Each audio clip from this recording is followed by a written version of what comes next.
Welcome everyone to the VEF Virtual Series Product Track session. Today we will explore affordable energy efficient products, and we are thrilled to have such a diverse and dynamic group with us today. To welcome you, I would like to give the floor to Mr. Mark Fratka. He's the Chief of Energy and Climate at UNEP. I am letting him in right now. Anna? Hi, Mark. We can hear you. Oh, very good. Thank you very much. I was not sure that was going to work, but thank you very much. So a warm welcome to everyone who's connected, and thank you for joining this session of the Vienna Energy Forum series of virtual events on energy efficient products. And I was phoning Anna, and I'm going to turn my phone off. The session today, as Anna just said, has the theme affordable energy efficiency products. And we will be discussing how to make energy efficient products more affordable so that the markets for these products grow. Affordability is of course, a critical issue in the goal of making energy services available to all people, and is, of course, a central part of Sustainable Development Goal number 7. And affordable energy efficient appliances and equipment can help us meet our climate goals at the same time. Now, we all know that energy efficiency equipment is out there in a sense, in global markets certainly. But if it's not affordable, customers too often choose something else, and the good devices sit on shelves. And that's if they're even available in local markets, which is often not the case, particularly in developing countries. But exactly what makes a product affordable turns out to be rather complex. You know, there could be production, transportation, and distribution logistical issues that come into play. Technical barriers might exist. Information might be lacking so that customers are ill-informed about their choices.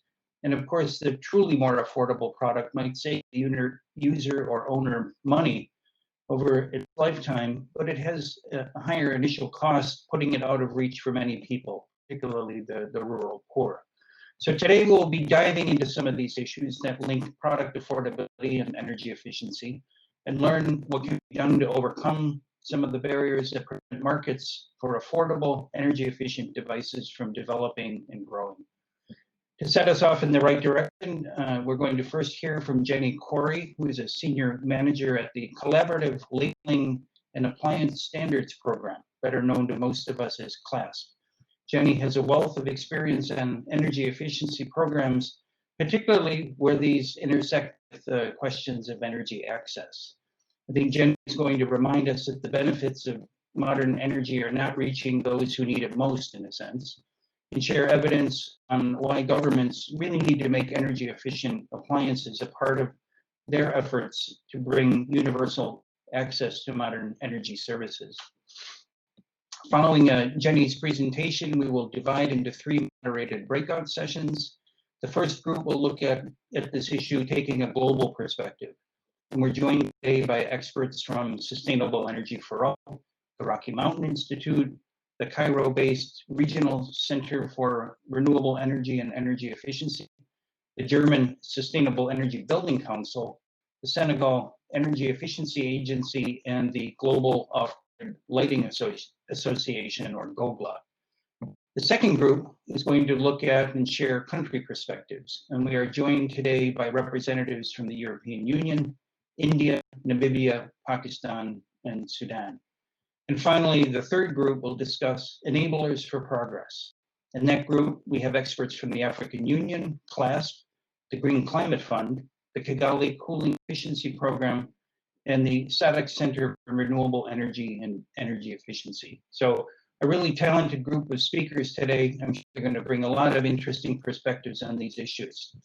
After the discussion in the breakout rooms, we will come back to the plenary and hear highlights from each of the session moderators. And with that introduction, I will now turn over to Jenny for her 10-minute overview of this issue. Thank you very much for joining us, and over to Jenny. Thank you so much, Mark, and thank you, Anna. Sorry, I heard a bit of an echo, but I think be okay? Yeah, so thank you again for inviting me to open up this session on affordable energy efficient products. At CLASP, our mission is to support efficient appliances for people and the planet, and we do that work mostly through supporting policy development and market development initiatives worldwide. And I should note that you can go to the next slide, please.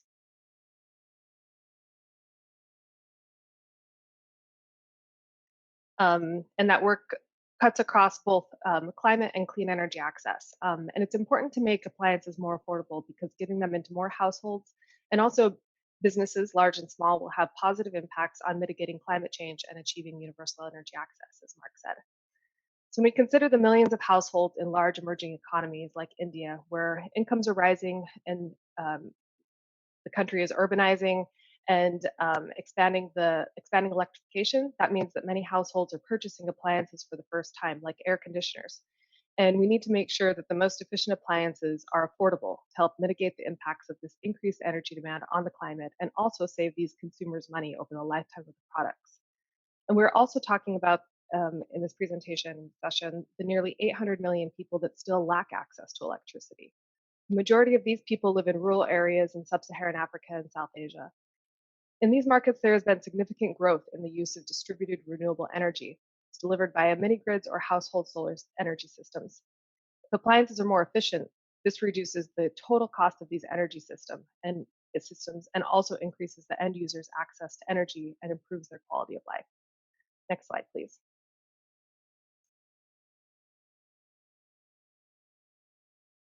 Energy efficient appliances are, of course, critical to achieving Sustainable Development Goal 7, affordable and clean energy for all. But in reality, increasing affordability and access to appliances will contribute to the achievement of nearly every Sustainable Development Goal. Because the benefits from energy access don't come because of a grid connection. The real transformative impact in people's lives comes from the services that appliances deliver. For example, approximately 95% of the farmland in sub-Saharan Africa and 60% in South Asia is irrigated solely by unpredictable rainfall to meet the water needs of these farmers. Access to a pump can boost the farm's productivity and income, but this also allows farmers to increase the diversity of crops, which will improve household nutrition and reduce hunger. The pumped water can also be used for domestic purposes, such as cleaning and cooking. Collecting this household water is a chore that usually falls to women and children, so thus it also can help improve gender equity and give children more opportunities to pursue education. Next slide, please.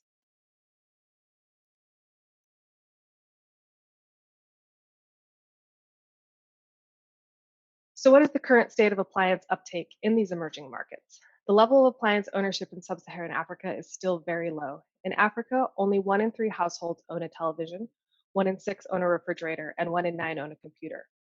In rural areas, the ownership levels are much lower. Just 4% of rural households in sub-Saharan Africa own a refrigerator. Next slide, please.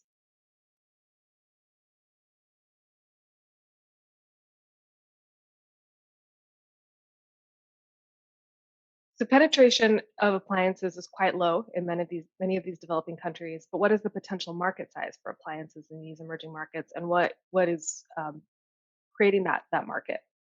There are approximately 475 million off and weak grid households around the world. So this includes both the households that have no connection to the grid, but also those that are connected to the grid, but maybe just receive intermittent power for about 12 hours a day, maybe a bit more. And then, however, the number of households that can actually afford an appliance is much lower. This is what is the total addressable market in this chart. So approximately half of all of these households in often weak grid settings could afford a fan or TV, but only 15% could afford a refrigerator. When we look at the obtainable market, the number shrinks much more. The obtainable market represents households that are actually serviceable, meaning that they could get access to financing that they would need to be able to purchase an appliance, and also have access to roads that would be able to facilitate the distribution of these appliances. The bottom line is that ability to pay, access to financing, and consumer accessibility significantly inhibits the market potential for efficient appliances in these markets. Next slide, please.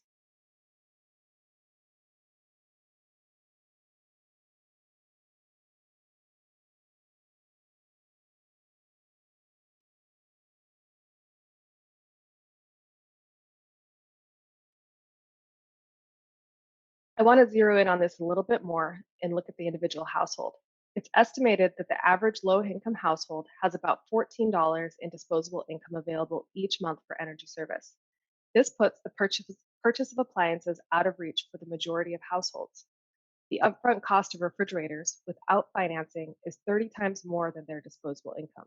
And even if these appliances are used on the grid, they have to factor in the monthly energy bill. And if the appliance is used with the solar home system, that will also dramatically increase the upfront costs. For example, in Nigeria, the price of an average television bundled with a solar home system is $800, which is more than twice the average monthly income for households in the lower half of the income distribution. Next slide, please. So in this chart, we look at some of the efficiency and price trends for refrigerators that are appropriate to use with solar home systems. This data was collected through the Global Leap Awards, which is a competition that identifies and recognizes top performing products that are suitable in weak and off-grid markets. A refrigerator competition was run in both 2017 and 2019. And you can see that the average efficiency of winning products did improve over 2 years. The lower the bars, the better the efficiency.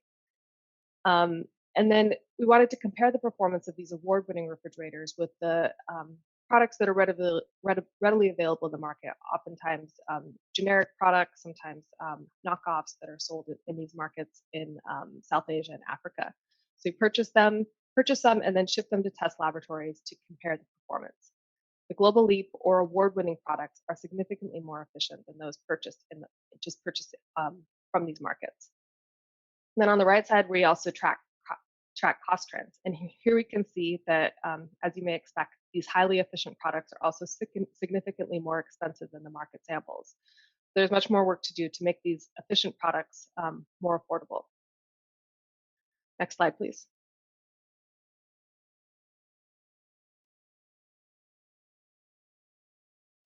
So I've talked quite a bit about challenges related to affordability, but appliances can also help end users make money, offsetting some of these costs.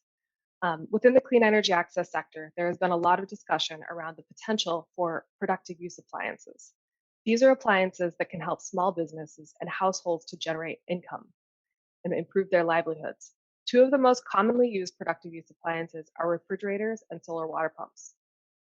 We collected data from 36 entrepreneurs in Uganda that received a solar refrigerator. Most of these entrepreneurs owned small shops, bodegas, where they sell some food and basic items that families need. And they use the refrigerators to be able to sell generally drinks, juices, and other chilled goods. After the refrigerator was installed, 50% of them reported expanding into a new business line, and on average, their daily revenue and daily income more than doubled. We also interviewed solar water pump customers in East Africa and found that 81% reported an improvement in quality of life, and a majority of them used a loan to purchase this pump, so showing again the importance of access to financing. And they did report that the pump had increased their farm's productivity and reduced the amount of time they needed to collect water. Next slide, please.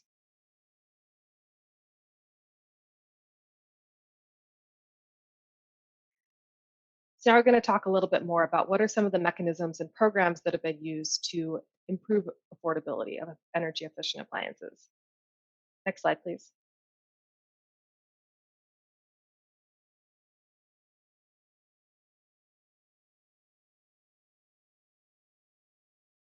So we talked about the barriers around efficiency and how these products are oftentimes more efficient, but energy efficiency can actually help drive affordability. And especially when we're looking at the household solar sector, an efficient appliance can significantly reduce the total system cost for the end user. A highly efficient refrigerator designed to be used with a solar system requires significantly less solar PV and battery capacity than a conventional refrigerator designed for grid use, which makes efficiency a true driver of affordability in off-grid contexts. Next slide, please.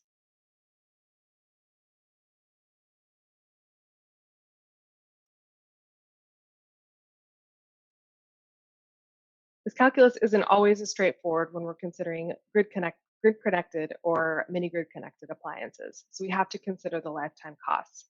In many emerging markets, electricity tariffs are much higher than in developed countries. For example, in the US, the average cost of a kilowatt hour of electricity is 13 cents. In Sierra Leone, the average cost is 28 cents.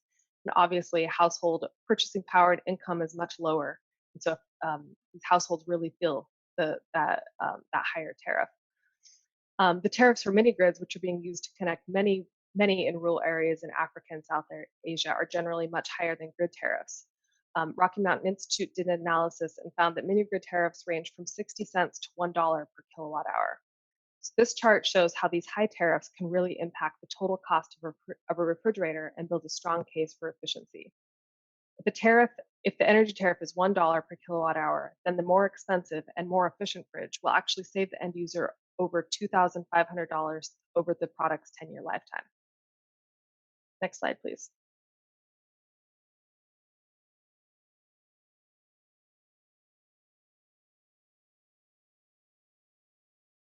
Access to financing is also critical to catalyze the uptake of energy efficient appliances. Less than 10% of people living in South Asia and Sub-Saharan Africa formally accessed financing in 2017.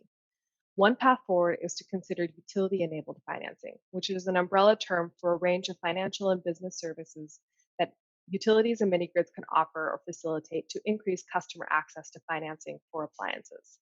This approach has been successfully deployed in Latin America and should be considered in other emerging markets. Utilities have many advantages that would help them be able to help finance these appliances and get them to more people. This includes a broad, diverse customer base, rich consumer data that can be used to determine a customer's creditworthiness, an existing payment infrastructure, and if necessary, the potential collateral to be able for that financing. Next slide, please. Taxes and duties also add significant cost to appliances. This chart breaks down the components that make up the cost for off-grid refrigerators that are sold in Kenya. While the power system costs are the most significant driver, taxes and duties make up a larger percentage of the costs than the actual refrigerator. We haven't done this analysis for conventional grid-connected fridges, but we can assume that the taxes and duties are also significantly adding to these costs and making these products less affordable. One thing to consider is local assembly. You can take components and import the components and assemble them in country to reduce these costs and also help create local jobs. Reducing tariffs, especially for products that are efficient, would help drive energy access and build markets for energy efficient appliances. For example, in countries like Kenya or India that have star labeling programs, tariffs could be reduced or eliminated for products that achieve 4 or 5 stars. Next slide, please. Consumer incentives can also drive affordability and the uptake of appliances. In Ghana, UNDP and VEF supported a scheme to give consumers a rebate to trade in less efficient fridges for more efficient refrigerators. And the more efficient the new refrigerator was that they were doing the trade-in for, they received a higher incentive amount. Over 5,000 refrigerators were replaced and properly disposed of through this program. Next slide, please.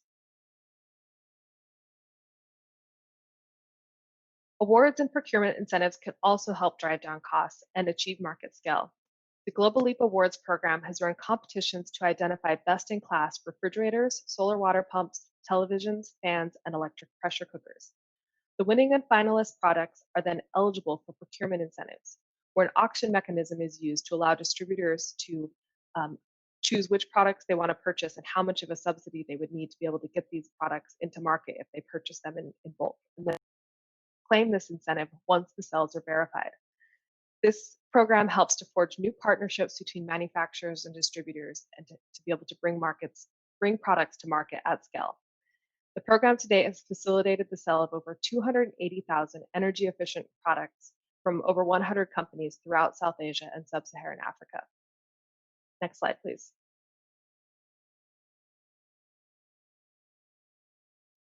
Bulk procurement has also been used successfully in India to transform the market and reduce the price of LED lighting. The Ujala program run by EESL has used bulk procurement and competitive bidding to bring down the cost of LED lights from 300 rupees in 2015 to as low as 65 when purchased through the program.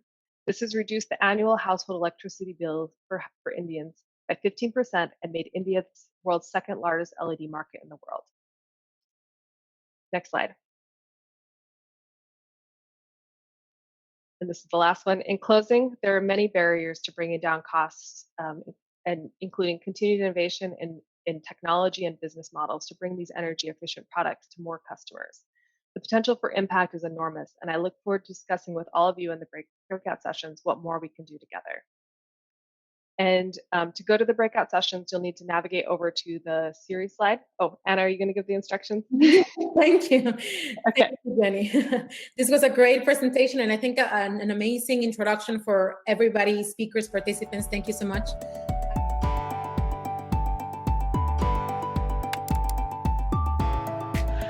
In the meanwhile, let us start this session while we are getting a couple of other speakers to get in.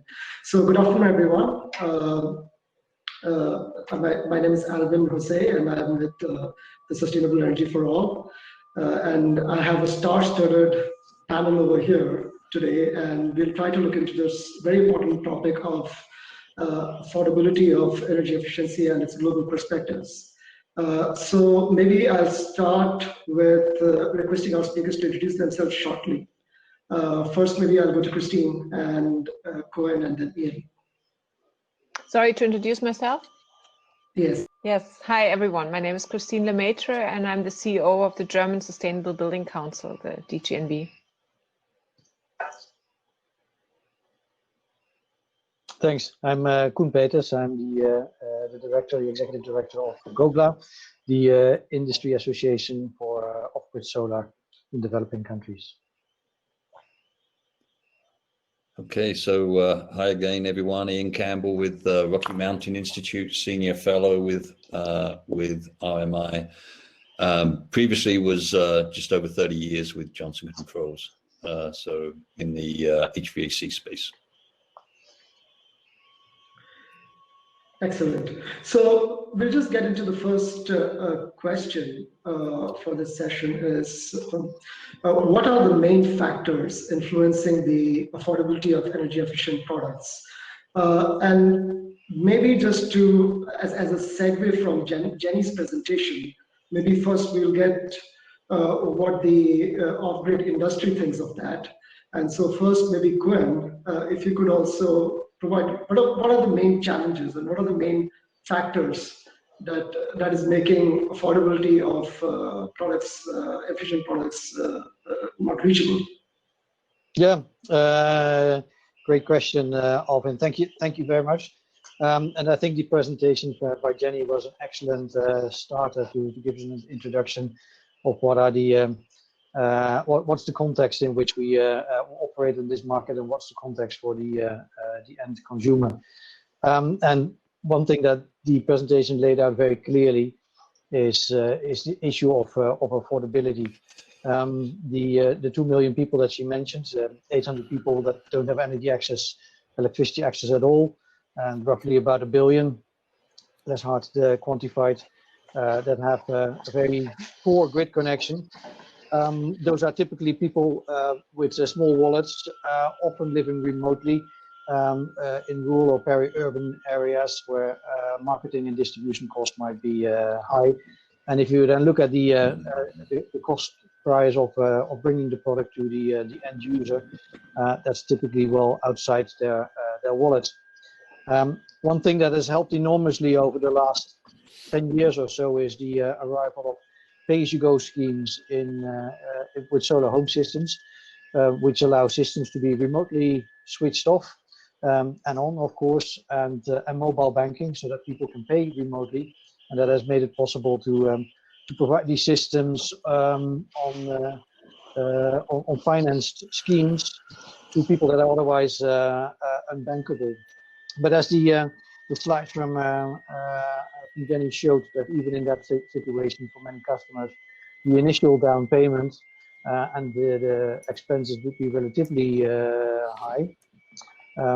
So as an industry, we've seen significant and steady growth in the pay-as-you-go solar home systems market and the household appliances, and we now also see an uptick in demand for things like solar-powered water pumps and solar refrigeration. but those are typically the customers that can afford that. And if we really want to leave no one behind and reach all customers, then definitely we need to talk about subsidy schemes and financing schemes and general cooperation with public funding. So from what I can see is that actually it's an issue of financing, and basically at the end of the day, it's about what kind of models are there to kind of create that market space and make it more affordable for end users. Maybe I'll then quickly go to now Christine to get her views on this, and please, Christine. Yeah, well, I think the things Koen mentioned are the right step, but I think when we look especially at these countries or regions where it's actually right now very, very challenging, I think what we really have to do is to cut the learning curve. And when I heard the presentation earlier, I was wondering why are we not talking about models like I'm pretty sure Koen knows, like product as a service.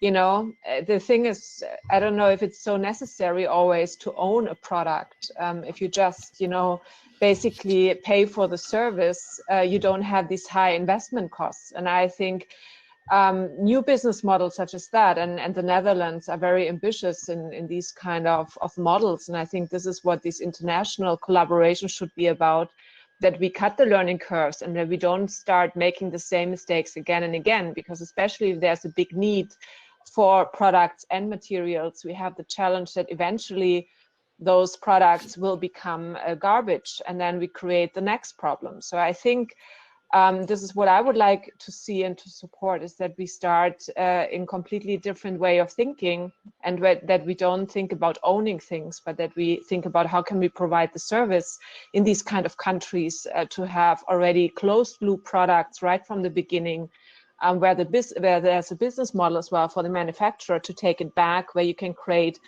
as well for the local economies really a positive outlook, and really avoid all the problems we're dealing with in the developed countries such as Germany or in the US, you know, where we're now dealing with the question, where do we put all the trash? How do we get toxic materials out of products again and again and again? So I think this is this kind of transfer would be really necessary, and then I think it would really change as well the discussion. It's not about how do I get the money to buy the products. The question is how do we get the manufacturers locally rooted and build really an economy there, and that they really basically have this product as a service as the starting point. Thanks a lot, Christine. That's a very interesting take, well, I guess then that's a nice little segue to come to Ian. And Ian's work in global cooling price and a lot of other stuff, and of course your experience with the private sector as well. What do you think of this, Ian?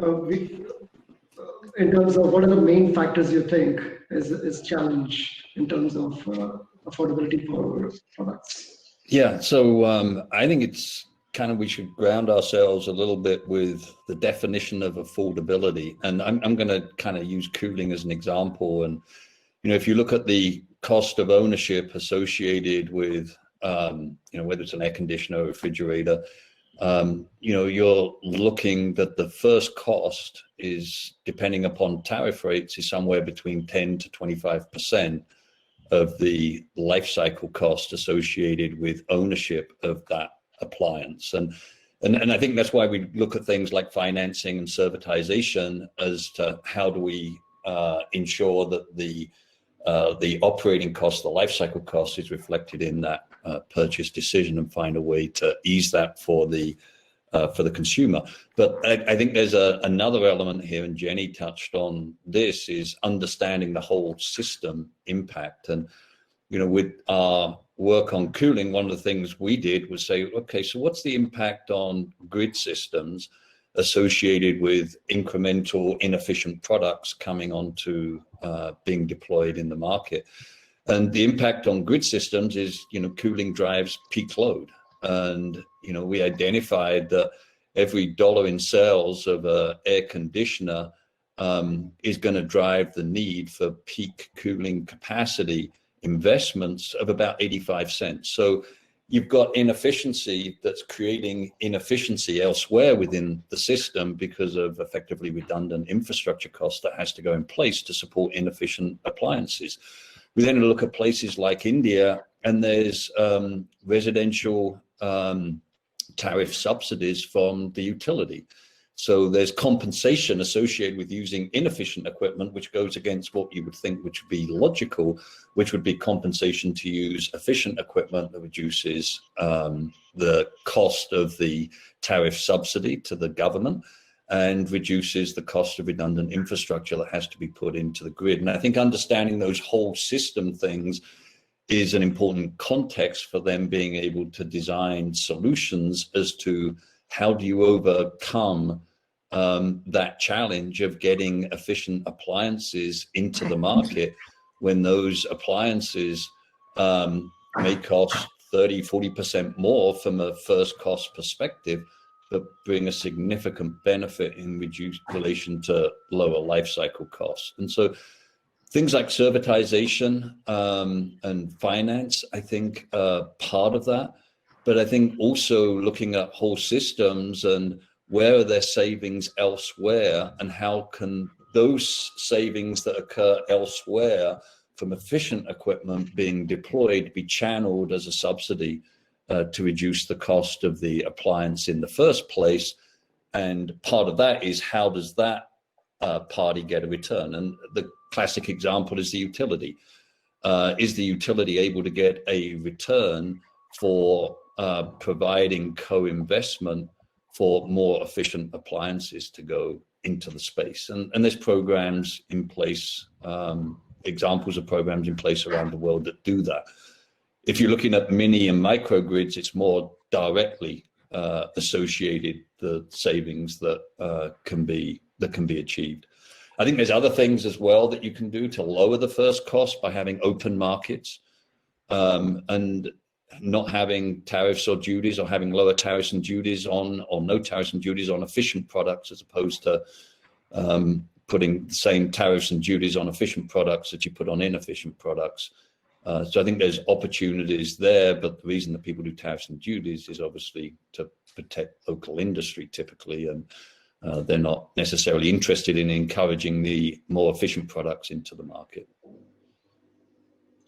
Indeed. So from what I can see, Ian, if I can summarize what Ian is saying, is that it's the life cycle cost dummy.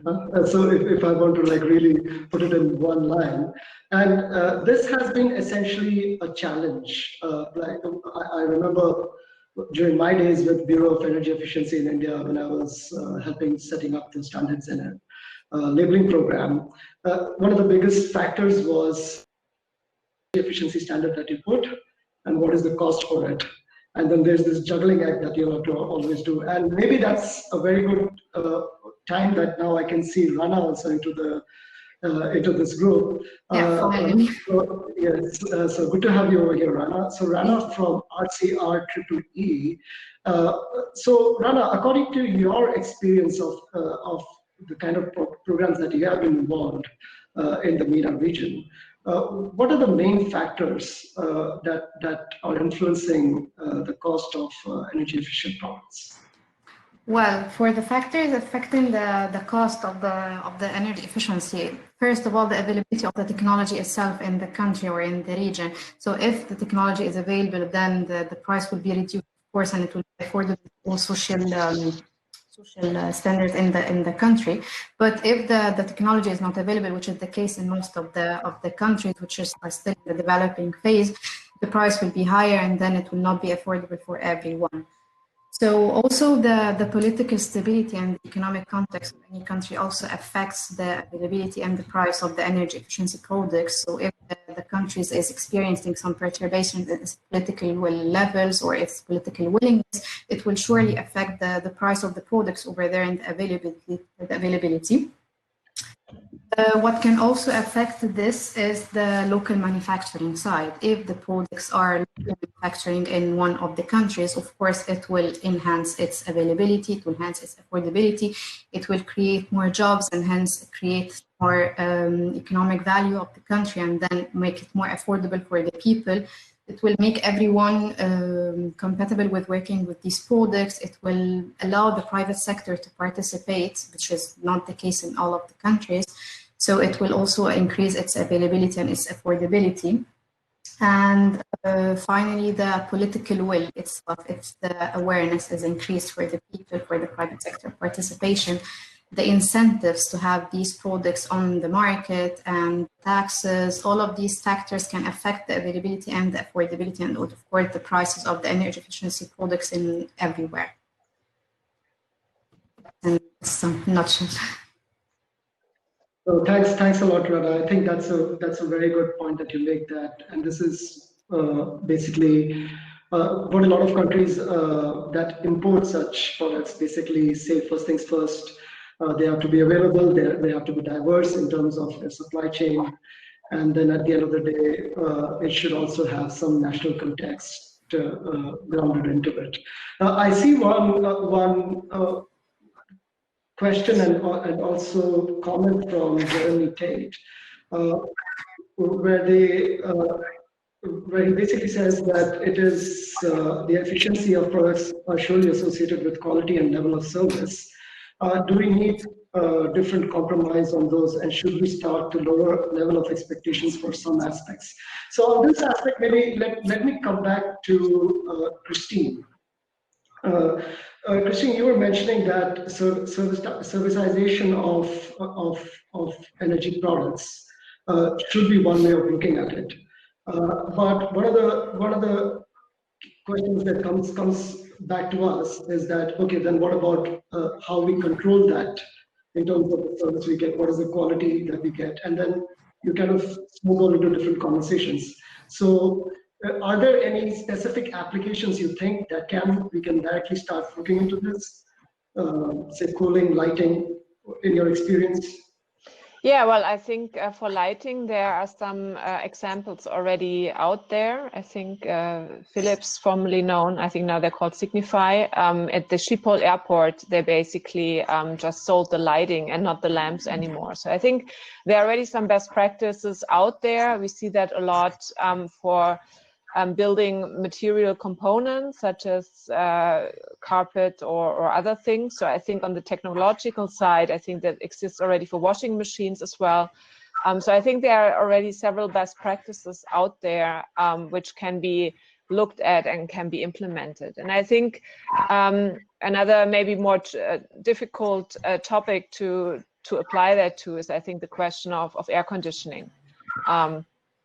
Because I think there we have to maybe start even a step earlier and think about what kind of comfort do we really want and need. And what we see is like this cooling trend everywhere in the world. Even in Germany, we see this now, which is, sorry, don't want to offend anyone, but it's more like the American way of cooling down a building, which is not comfortable either. So it's really not good for the environment in terms of the electricity you need, but it's really not really healthy. And I think when it comes to air conditioning, especially in developing countries, we have to look at design principles on how to passive cool the buildings and really try to really start there, even if it's not maybe in the interest of the manufacturers, but to really try to just use AC where you really need it, because I think but if AC units are needed and are being sold, that to me would be really a very prioritized product to say the manufacturers have to take them back. And they have to bring them back into a circular economy thinking and to bring them back into the loop. Otherwise, what we see is just, downgrading and downgrading and downgrading, so that all the units from somewhere are being sold and somewhere else again. And I think this is something as well where we have to really work with the manufacturers on one side, but as well start as well with the architects and designers right there in the front, and really address the topic of how much comfort do we really need, and how cool does a building really has to be? I agree with this. I recently read like Southeast Asia has a cooling issue, both in terms of the demand that they have and of course the kind of cooling that they themselves put in the buildings. It's almost 16 degrees, which is crazy if you think about it. But I guess the question then next comes is, we have all these things such as technologies,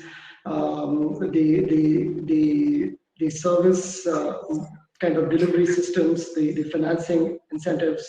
So what can the international cooperation do to this? And maybe I'll try to point this question towards Cohen.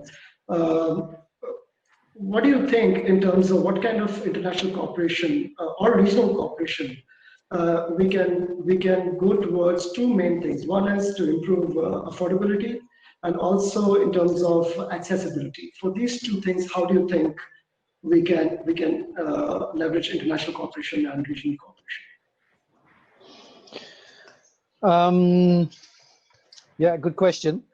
I think there's a lot of international cooperation happening at the moment.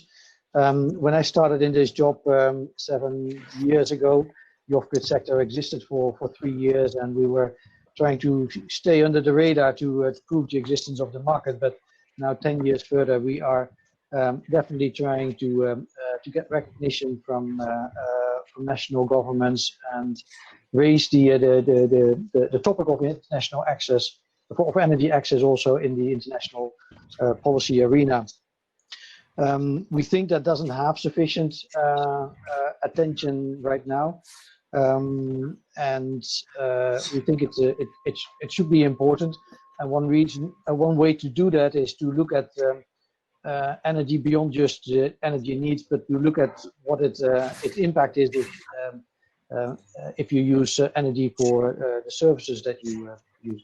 What are the impacts of having light? What are the impacts of having access to power for solar water pumps? What are the impacts of being able to light up and electrify a school, a clinic, for those kind of public impacts? And as the sustainable energy space, I think we've been talking a little bit too much about energy on itself as a goal in itself, and not sufficiently about the impact that it delivers for the end user.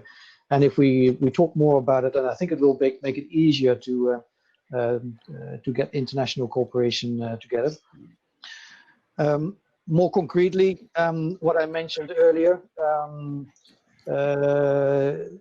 we think that more public-private cooperation is necessary to move beyond where we are right now with the sector. I think the sector in the last decade has made enormous strides, but it will also hit a ceiling where there's still hundreds of millions of people that need to be served, and where we need cooperation with public sector.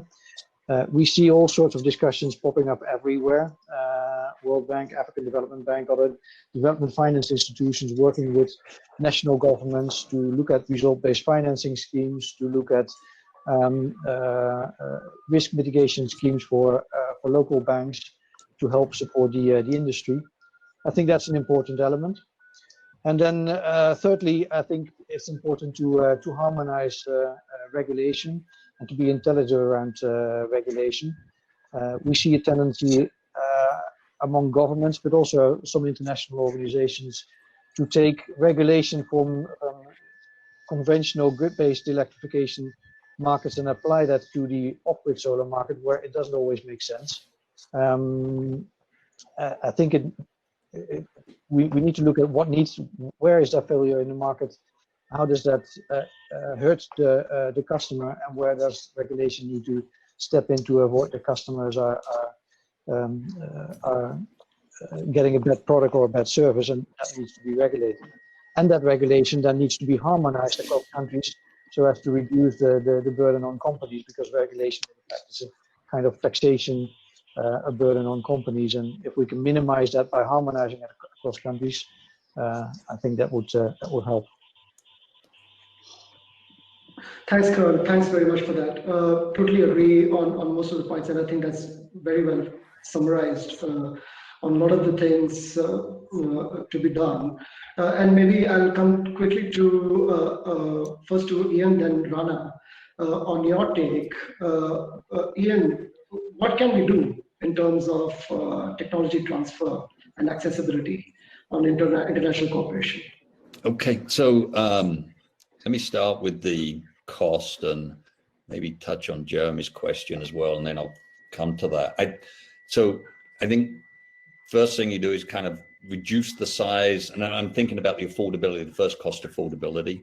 What are the things you can do to reduce the size of that problem? And then what are the things that countries can do to help themselves in relation to being able to drive adoption of more efficient appliances? And when I look at the cost of a typical appliance, and I'm going to take an air conditioner, obviously, you've got kind of four main elements. You've got the material cost, you've got the labor and the overhead, you've got the profit and distribution, and you've got the taxes and duties. And that's what determines the first cost of an appliance. And a more energy efficient appliance will typically have higher material content or some specialty components or materials within it. But in the case of an air conditioner, you're typically going to have larger heat exchangers and special drives on inverter technology on fans and motors. So the material cost itself, though, is less than 40% of the price of the unit. Everything else is taken up by labor, overhead, profit distribution, taxes, and duties. Obviously, governments have an impact on the taxes and duties that go on to appliances that are coming into the country. Efficiency of distribution is largely tied to scale and how many distribution steps there are. And labor and overhead is a factor of scale. And in this space, the largest manufacturer produces 20 million units a year. And if as a country you have regulations or requirements that don't enable consumers or the manufacturers to be able to leverage the scale that they have to deliver lower prices, you're putting yourself at a disadvantage. So if you're a market where there's, let's say, 500,000 units being sold in a year, and you have different regulations and requirements to all the other markets in your region or adjacent to you, you're not going to be able to take advantage or enable the manufacturers to take advantages of their economies of scale to reduce those costs. So I think there's things that can be done to reduce the size of the problem. And I think that from a regulation perspective and also through open markets, you can allow consumers to take advantage of the economies of scale of the big manufacturers that are out there. So I think there's things you can do to reduce the size of the problem. You still have a problem where the first cost is going to be higher just because of it's going to be higher material content, even if you don't have tax and duty issues and you've leveraged the economies of scale of the big manufacturers. And I think when you address that, you look as, some of the examples that I think have been shared, where you have either a combination of subsidies or financing that comes into play to be able to address the incremental higher cost. Yes, that's excellently put, Ian. I think basically a lot of this is essentially not the first cost, of course, has some material input to it, but a lot of it can be reduced and can be brought into a level playing field. And maybe I'll take a thread of that, some of those thoughts, and come to Rana. So Rana, what do you think we can do, at least in terms of making the markets more uniform across regions with small volumes? I guess this is something which has been hindering the economies of scale aspects for a lot of countries and when it comes to energy efficiency products. So how can we make sure that for a bunch of countries that pretty much have the same conditions can leverage their regulations or the kind of cooperation that they do, which you do for energy efficiency? Well, from a regional perspective, we should start by promoting regional policies on the same level with the countries who have the same context. We should increase the know-how transfer between these countries and increase the dissemination of the capacity building for more developing countries. Like the first mover should teach the countries how to go further within this in the same region. We should also increase the compiling of the best practices between the countries. We should by compiling and standardizing the labels, the norms, the standards between the similar countries in order to open the markets, in order to increase the local manufacturing in these countries and to enable them to open their markets, to reduce their subsidies when it comes to energy efficiency products. We should have some facility the dissemination of the energy efficiency products among these countries, and we should we should work effectively on compiling the consistent data between the countries in the same region to use it as for the research and development of new energy efficiency products on how to use these products more efficiently within the country and within the region.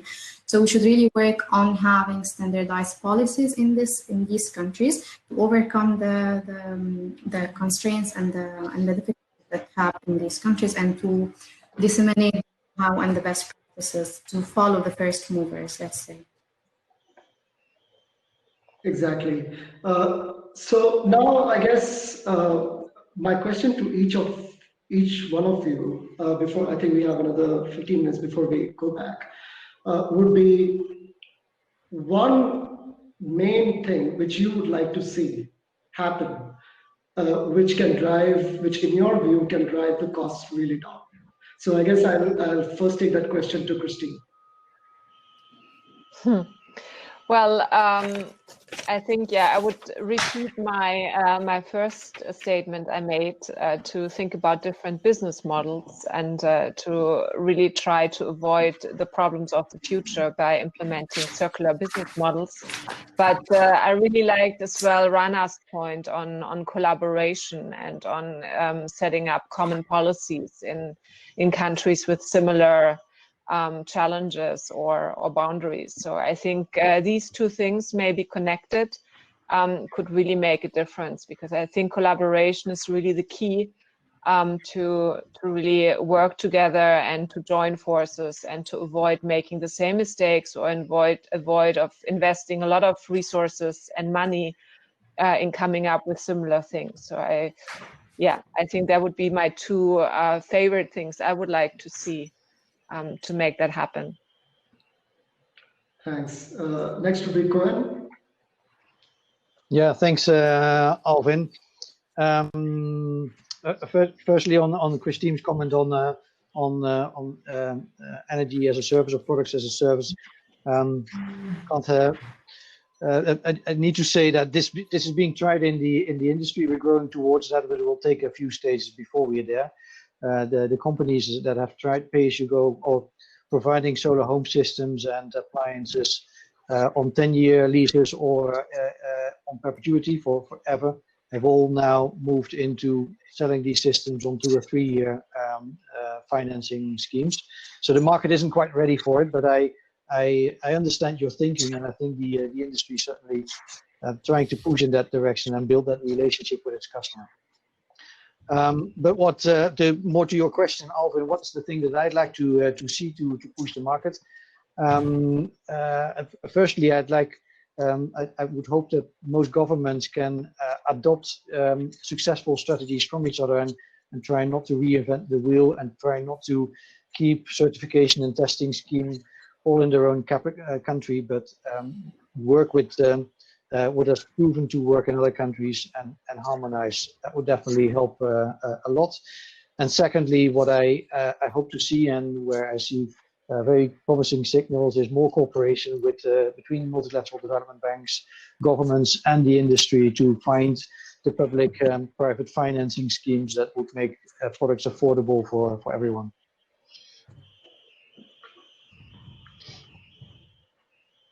Thanks a lot, Cohen. Next will be Ian. So I guess 2 things. Maybe I'll go to 3 things. But the first one, I'm going to violently agree with Christine and Cohen. Regional collaboration, I think, is critical to enable economies of scale to be applied. And regional collaboration, I think, means open markets within a region. That allows, as I say, economies of scale in relation to the production of equipment, but also testing facilities for standards and what have you. And I think looking to move regionally in lockstep in relation to standards and rating systems, same thing, it helps with the economies of scale. So it reduces the size of the problem. For addressing the problem, I still believe that a utility subsidy that they're able to rate base is for just the incremental cost. So, you know, one of the unfortunate things is you've got more efficient equipment, has a higher price, therefore there's more sales tax that goes onto it. There's other costs associated with getting it to market. But some form of subsidy that can neutralize the first cost actually takes the inefficient equipment out of the market. It actually saves the utility money in the long term in relation to infrastructure they don't have to put in. As long as they can get some form of return from it, there's an incentive for the utility to play.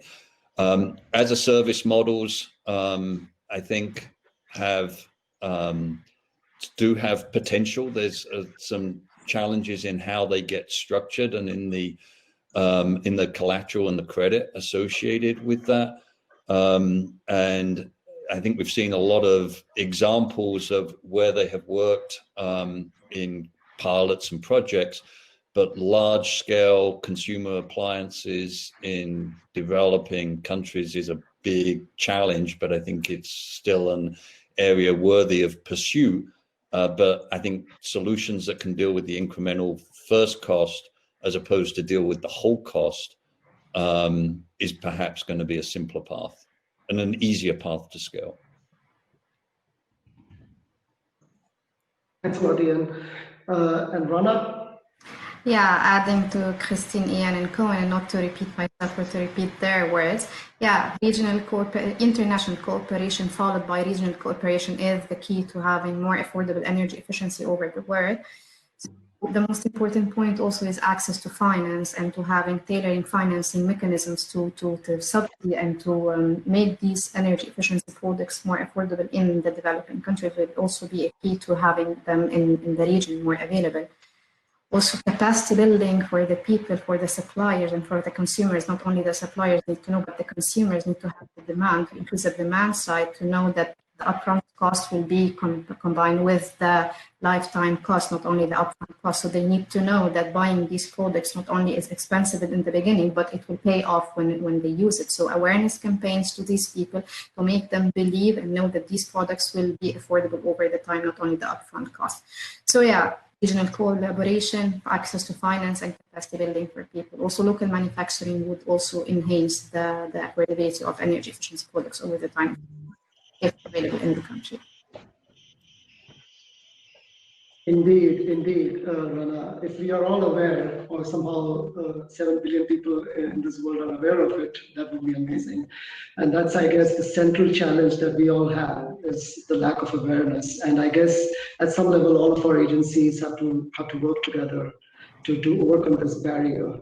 And the lack of awareness is certainly one of the big points that I can take away. Before we actually close, and many thanks for all your great inputs. I have the great honor of actually taking some of the main points that we discussed over here back to the plenary. So I was just going to summarize some of the main key takeaways that we can take, and please do feel free to point me out if I'm missing anything. So one of the main things that we kind of discussed was the factors influencing affordability of energy efficient products is the issue of first-time cost versus total lifetime cost of product.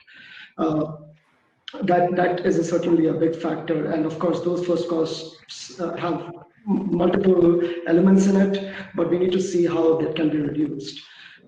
Second is to see energy as a service and not only as a product.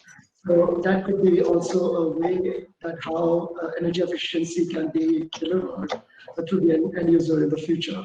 There is also, just right now, as we mentioned, there's a lack of data and awareness amongst consumers. So that is, of course, a challenge. The next comes to that we do agree that international cooperation is important for reducing costs, especially in terms of technology transfers, accessibility, and market distribution. And so for that, energy efficient products, the way of bringing some of the, through international cooperation would be, as Ian mentioned, ease of trade, open markets, access to finance for such technologies. Next would be to make sure that the kind of barriers, technical and regulatory barriers, are removed to basically ensure an economy of scale for these kind of products, and the costs are brought down. And the most important is that costs are also determined by a factor of their availability. So most of these value chains, if they are localized or regionalized, it could bring down the costs. Finally is the aspect of regional cooperation, and regional cooperation in terms of harmonizing standards, certification, testing facilities, using a common pool of resources such as standards, facilities. They play a big role in terms of reducing costs in developing markets. And also knowledge sharing is, we saw a very good example in India about the bulk procurement, the Ujala scheme, how they have brought down the LED costs. So I guess knowledge sharing from a global South-South perspective is also very important, as much as the global North-South cooperation is also there. So this is what I can summarize from what we have discussed. But if please, we have over 5 minutes. If I'm missing anything, please do let me know. I think you have to use moderator's privilege to provide the summary that makes sense to you, Alvin. No, I think sounded good. Okay, so I see a couple of questions over here. Yeah, most of them are comments, basically.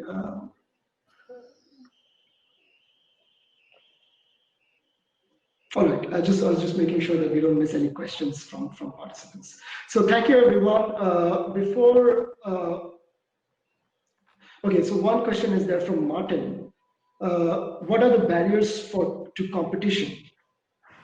Well, I guess 4 minutes will not be enough to cover that. But anybody who would like to quickly put in a line, more than welcome. Yeah, closed markets are a barrier to competition. And it's unfortunate, and I understand why countries would look at tariffs and duties to protect local manufacturers. And when you look at scale manufacturing, it's almost deferring the inevitable. I think that ultimately economies of scale just is supportive of lower costs and of greater innovation. And having big players deploy manufacturing within regions is, I think, a right thing to push. Local manufacturers that aren't able to keep up with technology, that don't have the resources, that don't have the economies of scale, it does a disservice to the consumers that are looking to procure that equipment. Indeed. Yeah, I need to agree on that with Ian. Even though we would welcome more local manufacturing, I think it would be good for the market and for the perception of fairness and equality in the market. So far, we observe that it doesn't help the end user value for money, and therefore I don't think that's a great idea everywhere at all the times. And yeah, on competition, what we see in Kenya, there's about 20 or so different companies selling off-grid solar products, pay-as-you-go companies. In most other countries, there's a handful, and that goes to speak that if you provide the right enabling environment, have a good fiscal environment, and a government that's outspoken about supporting the industry for a long time, then you reduce the barriers and you get more competition, you get better service for your customer. There's no silver bullet, but all these measures, of course, help, and particularly if you sustain them for a long time. Thanks a lot, Cohen. So there is no silver bullet. So we'll have to create one. Right. So we take that message from there, and of course we all have our roles to play. Yeah. And thank you very much, Christine, Cohen, Ian, and Rana. This has been a pleasure for me personally, to a topic which is very close to my heart. And I hope to see you more in the future. And thanks a lot. So from here, I'll be going back to the plenary, and see you guys there.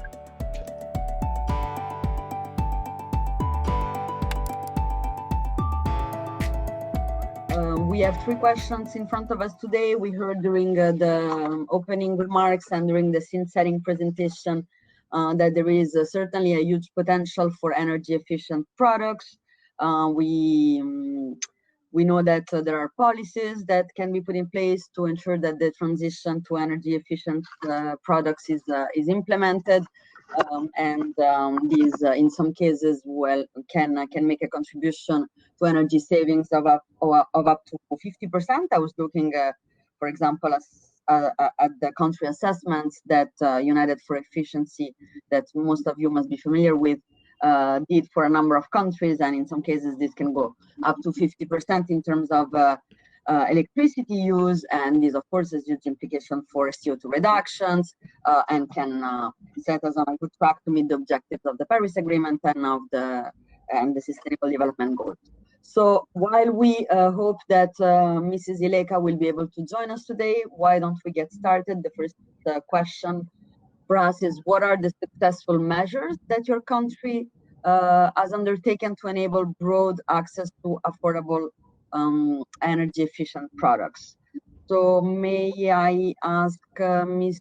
Agyarko to get started? We will make sure that everyone has the floor, and I'll start timing ourselves so that we don't go over time and we can address all our questions. Okay, thank you very much, Julia. Basically, we have relied on financing mechanism to ensure affordability and access. And that is besides the standards and labeling regime. The standards and labeling regime has created availability so that the inefficient and substandard ones are kept at bay. They are not allowed entry into the market. But the market is filled with the efficient appliances, then the issue of affordability arises. And this is where we use the financing mechanisms. And so far, we have used 2 of those mechanisms that I want to discuss. The first one is a rebate. We have used rebate scheme, and that was applied principally for refrigerating appliances.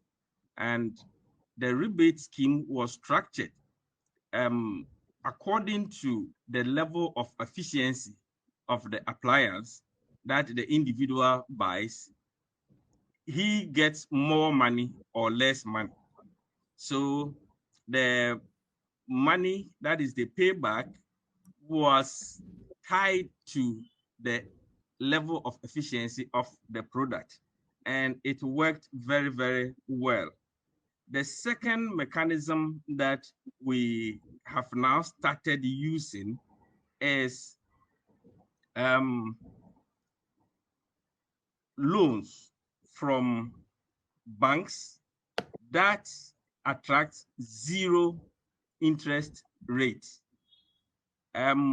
There's a collaboration. We are doing eco-fridges project currently, and there's a collaboration among the project, banks, and suppliers. So we have all agreed on this mechanism, and the banks have assured and agreed that they will not add any interest by way of their contribution. They will not add any interest onto the price of the product.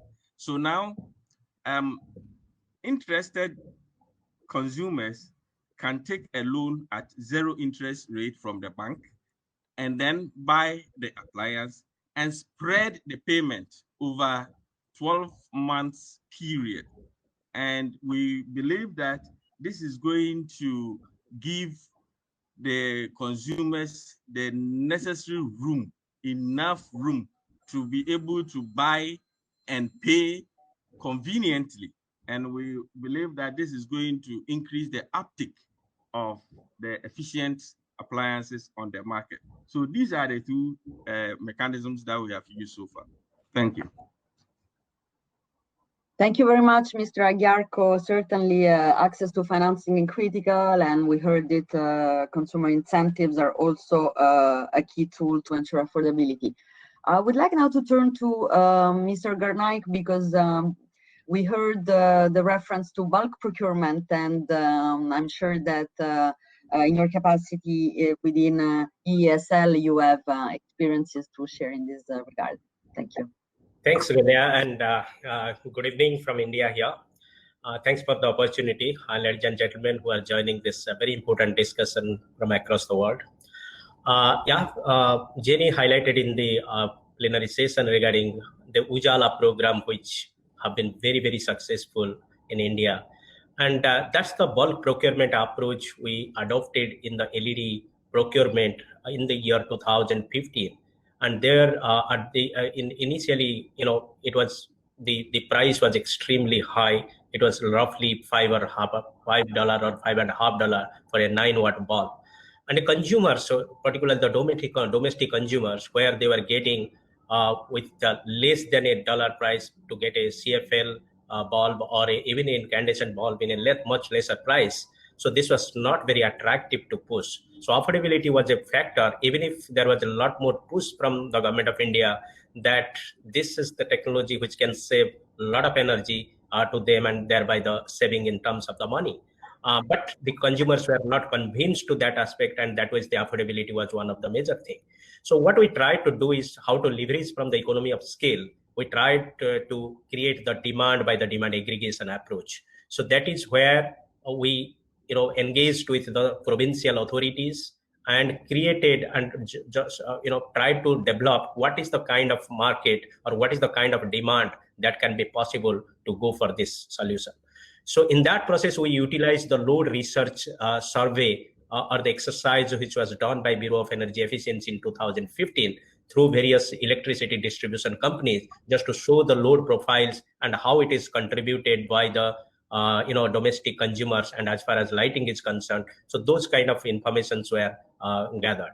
We went through bulk procurement in various stages, and initially this the reduction of the price started, and what we got 1/8 of the price reduction in about 2.5 years time. So that means a $5.50 it reduced to less than $1 with the same quality of the product and the same branding of the manufacturers and so.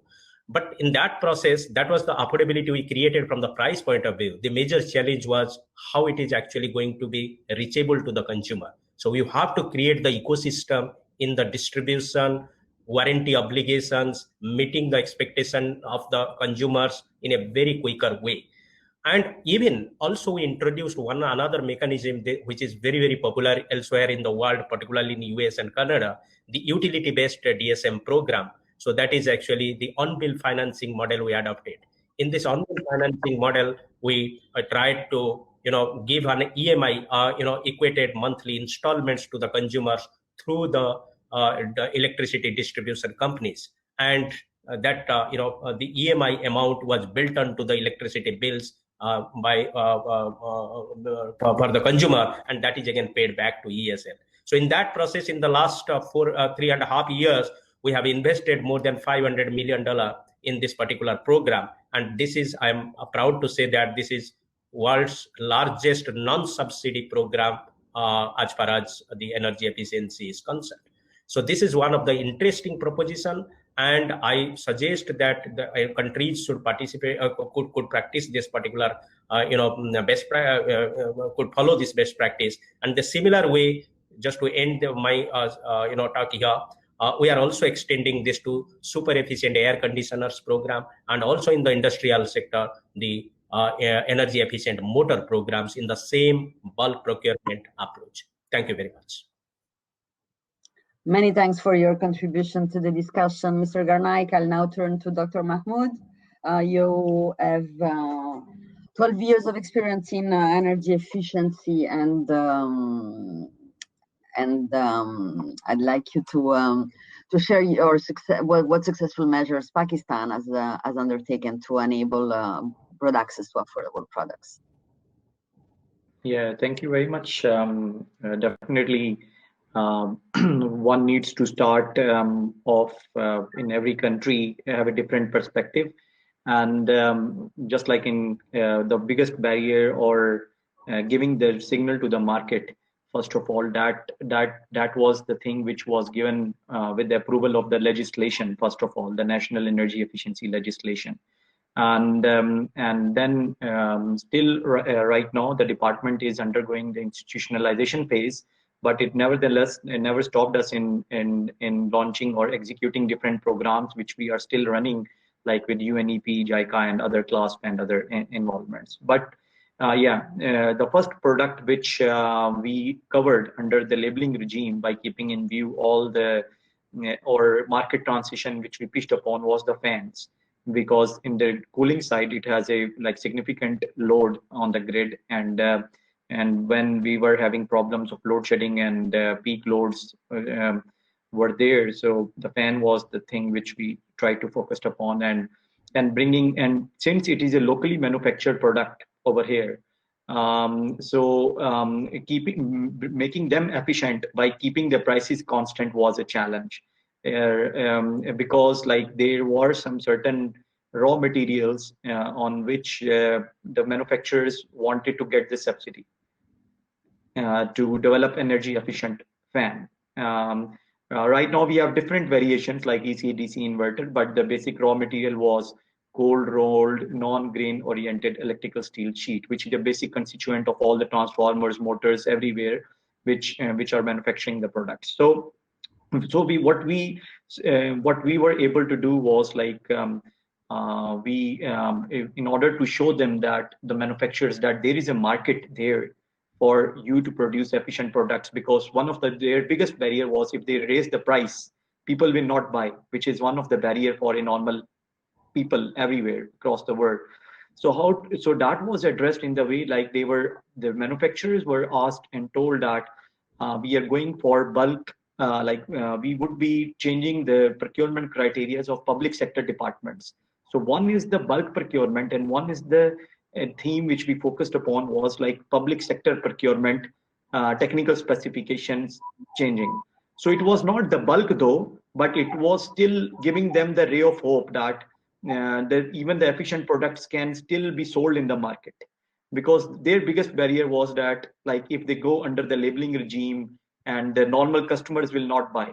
So what happened now, because by virtue of that, everybody used to know in the public sector, and those are also the common masses in their homes. So then they started propagating the messages to also introduce certain models into the private sector, private market as well. And by virtue of our monitoring system, which we have introduced in our fans labeling under the fans labeling regime, we were able to we also kept on analyzing the price signals in the open market for the normal citizens. So, and it was it was a challenge for the big manufacturers and the small manufacturers where to set the price of their common general fan. So that was another thing where the brand name versus the labeling regime came in. So then the people started selling or make design variation, optimizing their designs and warranty features. So then they started focusing on their extra quality aspects or extra services, which they can extended warranty periods. So that's how somehow we were able to penetrate or kickstart the energy labeling regime on voluntary basis, which is not mandatory yet in any way. but we were able to make our mark as a separate organization. And because in many other countries, the standards is being looked by other department and energy labeling regime is looked by other department. So somehow that also was one of the barrier which we worked out through legislative channels. And by removing all these barriers, we were like able to bring in this product and were able to keep its price constant and affordable as well. If not increased, but still we were able to make it constant for the consumers and give a equal level playing field to the small manufacturers and the large manufacturers. And we saw that many small manufacturers also like came up because they were not able to compete the brand name, but technically they competed the big guns as well. Thank you very much. And you already touched upon barriers, which is the focus of our next question. But before we move to the second question, I'd like to give the floor to Mr. Cashel from DG Climate Action at the European Commission. Yes, thank you, Julia. And as you've said, I work for the Commission, so I come to this topic from a European view. Of course, in the 27 countries, there is a lot of other legislation and initiatives that I can't touch upon now. But so things that we've been doing is very similar to what I've heard from the other participants here of the panel. One thing, for instance, is eco-labeling. So what was initially introduced in the initial talk as, you know, this best in the class. So identifying the best kind of equipment from an energy efficiency point of view and other views, and that gives, of course, the consumer to make an informed choice and helps promote such equipment in the end on market scale effects and also making it more affordable. On the other side of the spectrum, you mentioned the best in the class, then you also try to, of course, remove the worst in the class. So we have what we call eco-design policies, where the worst performing equipment is basically prohibited. You need to have a certain energy efficiency level in order to be able to sell these products. So that's two ways of trying to promote these equipments. Then on the maybe the governmental side, from a financial point of view, we have green procurement policies at European level.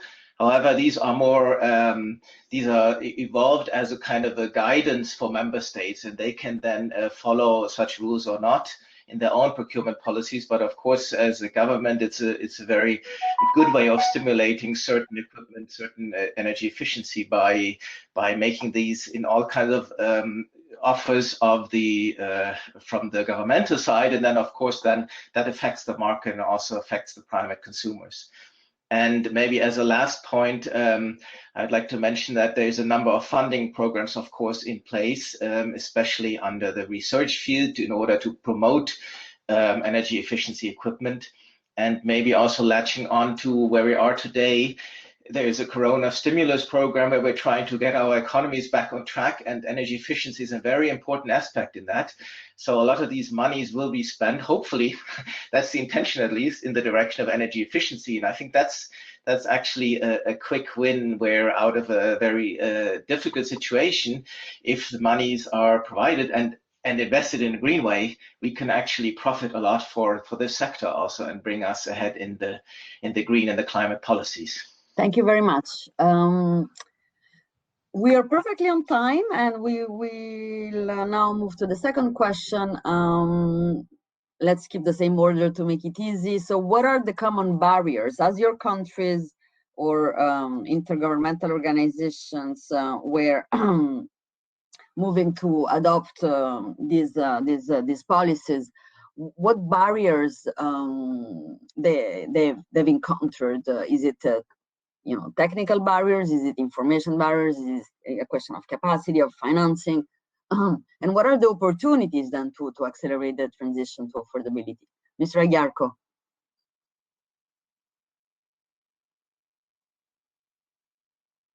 I think you are on mute, or at least I cannot hear you. Sorry. Anna. Yes. Talking about barriers, I think that we many of them, but I'm going to talk particularly about the ones that relate to Ghana. The first one has to do with the technical barrier, because we don't produce any appliance here. Ghana is virtually an import-oriented country. So we do not call the shots. We take what other countries have produced. And that is a major challenge, that if you are not very careful, then you take products that are not very efficient onto your market. So that is one. The other barrier has to do with information. Awareness creation in our part of the world is very expensive. Thanks to the emerging media of communication, and that is the social media. But if you want to deal with the traditional media, they are pretty expensive. And we have different layers or levels of people that we deal with when it comes to awareness creation. We have those who are very literate, semi-literate, and virtually illiterate. And there's the need for you to craft your message to be able to appeal to all of them. And you also need to use radio, print, television. And these things do not come at a cheaper cost. So that is a major barrier in trying to create the awareness of the existence of very efficient products. The other barrier also has to do with availability of technicians to be able to maintain or repair these products. Mind you, if you buy these products from the suppliers, the warranty does not extend beyond 2 years. So the question is, after 2 years, what happens? And after the warranty period, the suppliers, if you take the product to them, their charges are high compared to mechanics. But many of these wayside mechanics do try and error. They will end up even spoiling the product completely. So people grieve when they do not get their money's worth. Maybe it is a small fault that he takes the product, for which he takes the product to the wayside mechanic, and then he ends up losing the product completely. And it is a major barrier, because you come to think of buying this appliance with so much money, and then after 3 years, you lose it. So the availability or the competence of the mechanics to be able to fix or troubleshoot problems is a big challenge that we need to deal with. But then, talking about opportunities, I can observe that now a lot more actors are developing interest in energy efficiency products. Hitherto, the banks were not interested to have anything doing with energy efficiency. They will want to do the things that they do best. That is financing of importation of rice, sugar, and clothing and what have you. This energy efficiency terrain was a completely alien to them. But the good news is that now the banks are coming on board, and the interest that they have generated in this is very, very welcoming. And that is the reason why we have also accepted them with open arms. In fact, we have raised awareness amongst the banking sector, in the banking sector, to appreciate the enormity of business that can be done in the energy efficiency space. And from my earlier submission, that is the reason why now we have about 4 banks who have voluntarily signed on to the Eco-Fridges program that we are doing. So I think that opportunities really exist.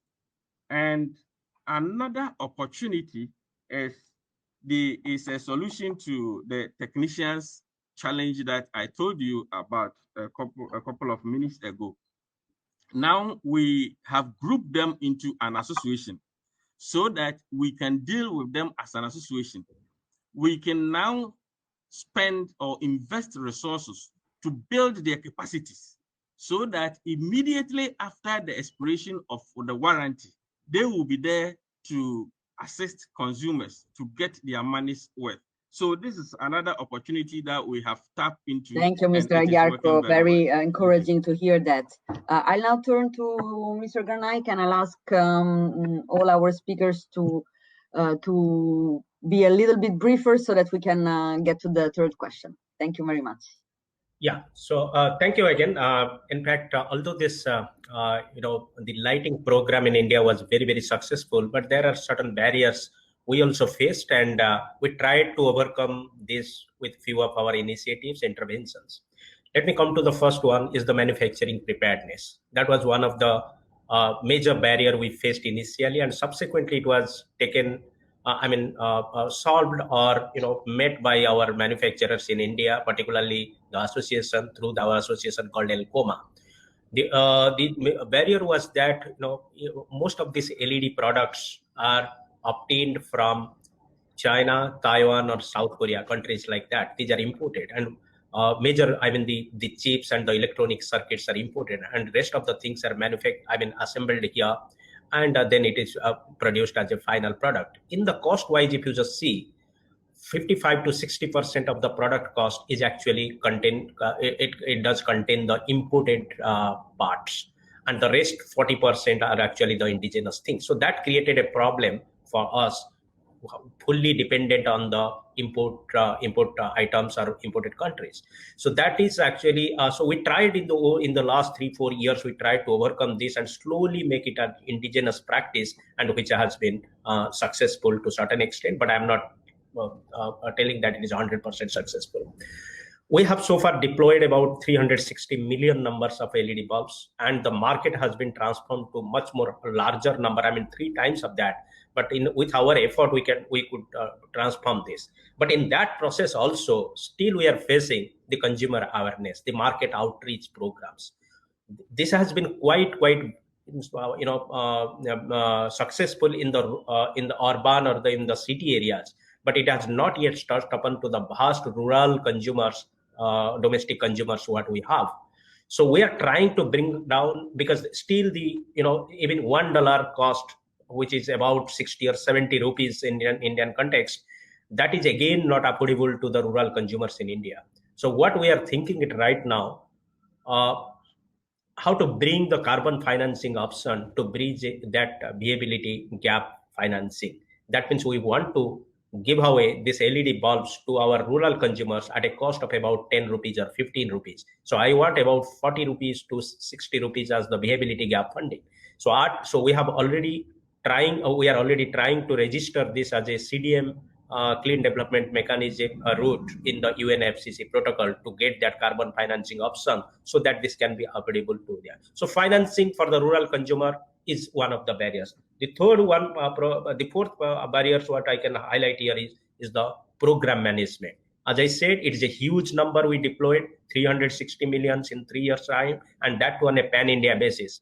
And managing this program with a very short time and with the expectation of the stakeholders, it was a huge challenge, because you need to have your ecosystem in place, you have to your distribution channels in place, you have to have your warranty obligations in place, and that should be at par with the retail market, so you have to compete with that retail market and all. So that is the challenge we faced, but subsequently we created a very holistic approach, a comprehensive mechanism, so that this can be addressed.